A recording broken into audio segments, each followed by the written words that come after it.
Hoje a gente vai falar de um livro que, ao mesmo tempo que é super divertido, é super importante. A gente vai falar do Realistic Rock, do Carmine Appice, que foi baterista de bandas como Vanilla Fudge, Cactus, além de trabalhos relevantes com Jeff Beck e Rod Stewart. Carmine Appice é um dos bateristas mais influentes do mundo, influenciou grandes bateristas de rock, dentre vários John Bonham. Em 1972, publicou a primeira edição de seu livro, e desde então ele vem sendo revisado e republicado. O livro aborda ritmos de rock, shuffle, bumbo duplo ou pedal duplo, ritmos lineares e levadas em 7/8 e 9/8. O livro, com a publicação atual, é dividido em 17 partes. Bom, primeiro, que é fundamental a gente pegar a parte 1 do livro, que é onde ele explica como fazer. É curioso, porque todos os livros que a gente vem abordando aqui, o autor sempre explica no início, por isso que eu falo, é importantíssimo pegar essa primeira parte e ler o texto que tem, porque ali, muitas das vezes, vão estar resolvidas as dúvidas que a gente pode vir a ter durante a execução dos exercícios, tá? Então ele, numa tradução, ele chama de chave para o livro, né? Que é key, chave, ou seja, é aquilo que abre a porta, né? Então, fazendo uma tradução mais livre aqui, ele diz que o livro deve ser praticado em tempo lento primeiro, e então, quando os exercícios estiverem fáceis, a gente vai aumentando o andamento pouco a pouco, como os exercícios todos que a gente faz na bateria, né? Costuma ser assim, a gente não consegue pegar tão rápido, a gente pega devagar e vai aumentando 4 BPM, 5 BPM, de pouco em pouco, para não sentir tanto, né? Como os exercícios são em 4/4, a fórmula de compasso não está escrita no livro, então ele prefere simplificar. Então ele já explica no início que está em 4/4 e que, por uma questão de limpeza visual, ele não vai colocar, ele vai simplificar, não vai omitir isso, tá bom? Ele explica isso aqui no início e não repete isso em fórmulas de compasso, tá? E não tem um pentagrama, ou seja, não tem 5 linhas. Ele vai colocar 3 linhas. Por que que ele vai colocar 3 linhas? Ele coloca a linha de baixo do bumbo, que vai ter as letras B e D, que é bass drum. A linha do meio vai ser a caixa, que ele coloca as letras SD, que é snare drum, que é caixa em inglês. E a linha de cima, que a gente vai tocar no nosso hi-hat, ele coloca CYM, de cymbal. É interessante observar uma coisa, porque pode ser tanto o hi-hat quanto o ride, tá? Quanto o nosso prato de condução. Então, por isso que ele coloca cymbal. Cymbal em inglês é prato, seja ele qual for, tá? Tem gente que acha que cymbal em inglês é o hi-hat, né? Não, hi-hat em inglês é o hi-hat. Cymbal é prato de uma forma geral, tudo bem? Bom, ele coloca os exercícios de modo a serem tocados 8 vezes, ou seja, 8 compassos, tá? Agora, ele coloca que quanto mais você fizer, melhor você vai ficar. E é sempre bom a gente ter em mente que, por exemplo, vou tocar uma música mais ou menos num padrão que se tem de 3, 4 minutos. Então, é interessante a gente conseguir manter um groove por 3, 4 minutos, pelo menos. Penso eu que faz sentido isso, tá? Porque muitas vezes a gente consegue manter uma boa execução durante alguns compassos, durante 8, 16, até 32 compassos, mas à medida que o tempo vai passando, eu começo a ter problemas para manter aquilo, o meu braço já não aguenta, a minha mão já não responde ao que eu quero fazer, né? O pé também não. Então é importante a gente ter esse treinamento de executar por mais tempo uma mesma coisa, mesmo porque quando a gente vai tocar com os nossos amigos, com outros músicos, a gente vai ser exigido isso, né? Então é importante a gente treinar isso antes de ir tocar com outras pessoas, tá? Bom, aí ele coloca de uma maneira bem simples, assim, a coisa das figuras, né? eles chamam de quarter notes a semínima, e aí nesse caso vai valer um tempo, a colcheia meio tempo, a semicolcheia um quarto de tempo, e a fusa vai valer um oitavo de tempo. Agora, essas proporções, elas vão se dar pelo fato de ser 4x4, como ele já explica no início do livro. Tá? Evidentemente, se a gente tivesse uma outra fórmula de compasso, essas relações de tempo seriam diferentes. Tá? Mas nesse caso aqui do livro, desse livro especificamente, vai seguir essa tabelinha que ele coloca, tá bom? Bom, então, aí ele entra na segunda parte do livro, que é o que ele fala que é a parte elementar do livro. Tá? E aí nós vamos ter colcheia no hi-hat ou no ride, né, nos pratos, em algum dos pratos, tá? E semínima e colcheia na mão esquerda, na caixa e no bumbo, no pé direito, tá? A considerar que a gente é destro, né? Se você for canhoto ou tocar aberto, né? Conduzindo com a mão esquerda, evidentemente não se aplica, mas feita a adaptação, é isso. Eu vou tocar aqui o primeiro groove.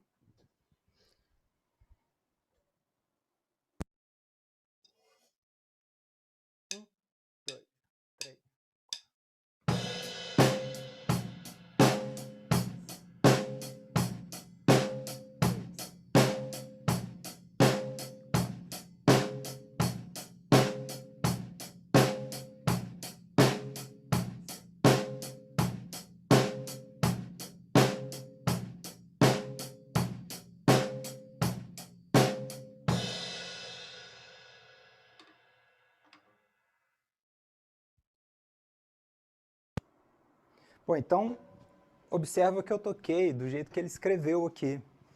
Ele coloca o ritornelo no início e no final, escreve 4 compassos, na verdade escreve mesmo um, e os outros 3 compassos ele coloca um sinal de repetição, você vai ver lá. Ao todo dá 8 compassos. Fiz tal como está escrito aqui. Mas como ele mesmo recomenda, você pode ficar repetindo isso, tá? Ajuda do metrônomo. É muito importante você colocar no andamento que dá conta de tocar e aumentando aos poucos. À medida que o andamento vai aumentando, vai mudando, né? Ou vai aumentando ou vai diminuindo, a percepção do ritmo, como em tudo que a gente faz em bateria, a percepção do ritmo vai mudando. Então é importante tocar todos os exercícios em vários andamentos. Eu vou tocar aqui o número 5, que é o meu preferido, que ele tem uma coisa interessante que eu queria mostrar para vocês.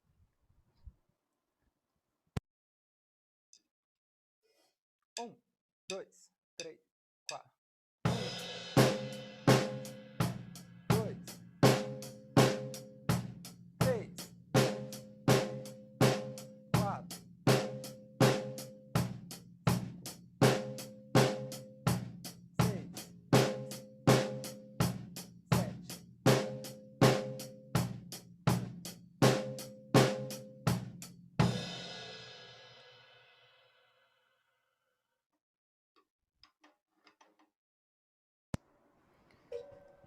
Esse exercício, assim como outros, assim como o exercício número 2 também, é importante que se faça uma coisa que é contar, tanto tempo quanto compasso.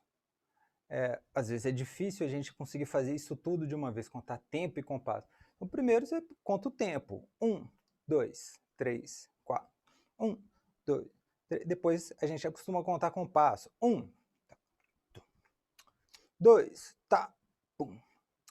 3, tá, tum, tá. Por aí vai. Depois conta tudo, né? 1, 2, 3, 4. 2, 2, 3, 4. 3. A gente vai construindo isso. Isso tudo ajuda na nossa percepção do ritmo. Tá? Isso melhora a nossa percepção do ritmo, a nossa percepção musical. Ajuda a gente a localizar onde que a gente está na música. Certo? Não fica aquela coisa totalmente solta, perdida. Tá? Então dá mais segurança para quem está executando o ritmo e dá mais segurança também para os nossos amigos, os outros músicos que estão tocando com a gente, que sentem essa segurança. Né? E e sentindo um ritmo mais seguro, eles acabam tocando melhor também. Isso é interessante, né? Ajudar as outras pessoas a tocarem melhor também. É uma coisa muito importante, é uma coisa que a gente deve levar em consideração. Assim como se colocar no lugar do ouvinte também, quem está ouvindo a música. É um exercício que eu sempre faço também. E fazendo um gancho com isso, ele recomenda, o Carmine Appice, ele recomenda que se toque no set da bateria, se possível, né? Por quê? Porque ali eu vou equilibrar as sonoridades, certo? Então, eu posso tocar um groove tocando o bumbo muito fraquinho, ou muito forte, ou a caixa aparecendo demais, ou aparecendo menos, enfim. Isso depende do estilo, do tipo de música que eu estou fazendo, né? O tipo de música que a gente for fazer vai pedir um tipo de mixagem. Eu chamo de mixagem exatamente esse equilíbrio entre as peças. Aqui ele está trabalhando 3 peças, então a ideia seria equilibrar bumbo, caixa e hi-hat para o tipo de som que eu estou fazendo. Tudo bem? Bom, acho que a gente pode passar para a parte 3. O livro é extenso. Eu convido a você pegar esse livro e fazer. Ele não é difícil. Com o mínimo de leitura, a gente consegue fazer, tá? Eu vou tocar o primeiro da parte 3, porque ele começa a colocar o bumbo nos contratempos, tá? E ele coloca a caixa em todos os tempos, por exemplo, nesse groove 1. No groove 2 ele já faz a caixa no 2 e no 4 mesmo. Mas o groove 1 é assim: 1, 2, 3, 4. 2, 3, 4.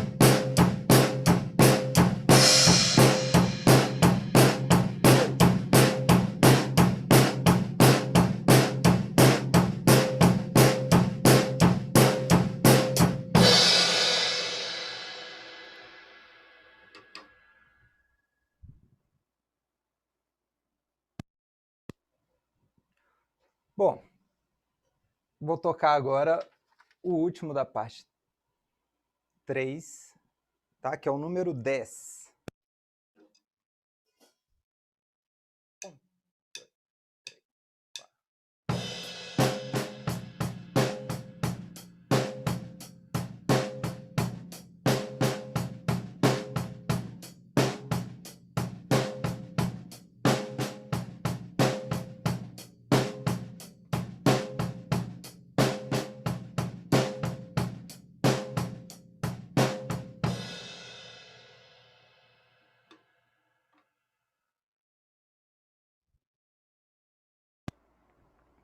Bom, e aí ao final de cada parte, a gente está aqui na parte 3, ele coloca um exercício, aqui no caso é de 12 compassos, e ele mistura tudo que foi visto como uma espécie de revisão, tá?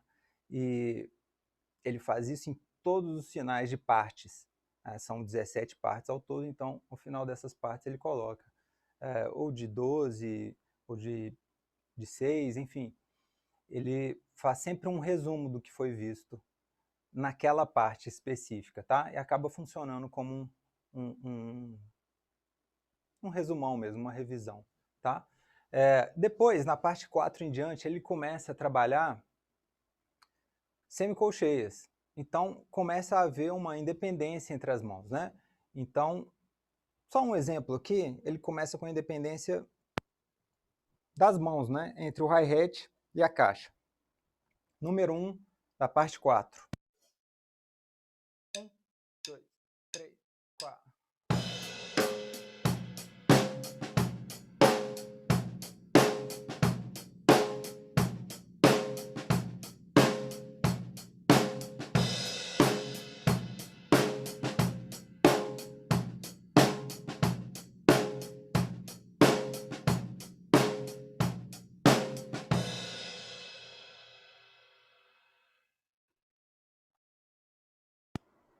Uma coisa que ele coloca desde o início do livro é a ênfase no 2 e no 4, no que a gente chama de backbeat, né? Então, a gente pode tocar mais forte no 2 e no 4, ele coloca uma acentuação, né? Um acento dinâmico. Pode tocar de rinchote. A ideia é colocar essa ênfase, esse destaque no 2 e no 4. Né? Bom, e aí, eu toquei aqui o início da parte 4, nós temos uma série de outras coisas, tá? Agora, eu queria chamar a atenção de uma coisa super interessante, que é a forma como ele aborda os shuffles. É uma linguagem bem rock mesmo, né? Então, assim, se você às vezes está acostumado com um shuffle mais tradicional, enfim, eu não sei qual que é a sua vivência assim, com shuffle, mas aqui ele coloca o shuffle bem na linguagem rock. E assim, duas coisas que eu acho interessante de destacar. Uma, que ele não escreve isso em triplet, nem em 12/8, igual ele fala no início do livro, tudo em 4/4. Mas ele coloca em colcheia, pontuada e semicolcheia. Do mesmo jeito que está escrito no livro do Jim Shaping. Isso é interessante. Só que ele coloca sempre a condução, ou pelo menos os primeiros exercícios, ele coloca a condução em semínima, tá? No final dessa parte ele até muda essa condução, mas os primeiros exercícios são assim. Então eu vou tocar o primeiro, acho que vai dar para dar uma ideia assim.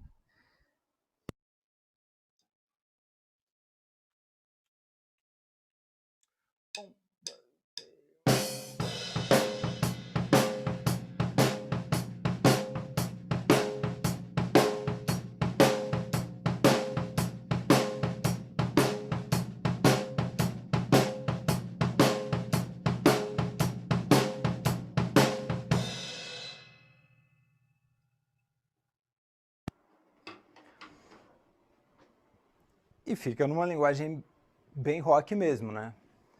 E é interessante, porque fica um shuffle rock diferente do shuffle jazz, que é a origem, né, da coisa toda. O shuffle lá de trás, mas acabou indo para o rock uma linguagem mais durona, né, mais rock mesmo. Tá? Bom, tem uma outra parte que eu acho sensacional também, que ele fala de bumbo duplo. Ele usa 2 bumbos, na verdade, tá? Mas quem usa o pedal duplo pode tocar no pedal duplo também, né? Então é uma coisa sensacional você começar, às vezes você não tem tanta vivência de pedal duplo, igual eu não tenho. Então, quando eu peguei para fazer esses exercícios, eles são muito fáceis assim de fazer. Ele coloca de uma maneira muito fácil, às vezes mais fácil do que a gente imagina. Aliás, por falar nisso, faltou eu dizer uma coisa super importante. Todos os grooves, eles podem ser feitos... não vou nem ler não, vou tocar de cor. Eles podem ser feitos usando o pé esquerdo. Ele coloca 18 formas de fazer o livro, tá? No início você vai ver as combinações que ele faz. Ele explica isso certinho. Mas eu queria colocar aqui 3 formas, né? Eu vou pegar aquele primeiro groove e vou tocar no ride e vou usar o meu pé esquerdo, tá bom? Para conduzir em semínima. 1, 2.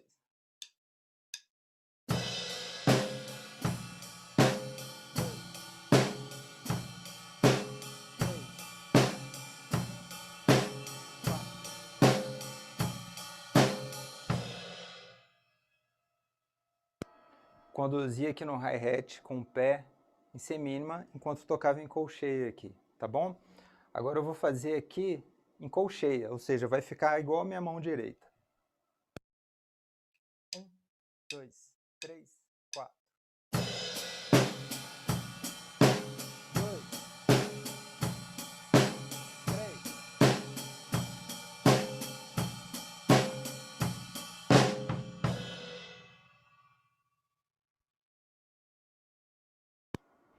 Agora eu vou tocar no contratempo, tá bom? Nesse primeiro groove acaba que fica mais fácil, mas depois nos outros grooves, à medida que a gente vai evoluindo, vai avançando no livro, já começa a não ficar tão simples, tão fácil de fazer. Mas é totalmente possível. 2, 3, 4.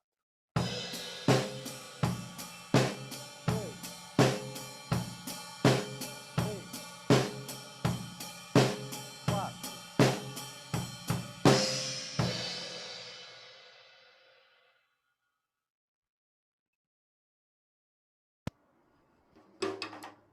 Então, voltando à historinha do pedal duplo que eu estava contando, a lógica que ele segue para construir os grooves é essa mesma do pé esquerdo, aqui no hi-hat, tá? Então, ele coloca semínima, colcheia, semicolcheia, completa com o pé direito. Então, fica super interessante, tá? Enfim, eu queria finalizar esse web seminário de hoje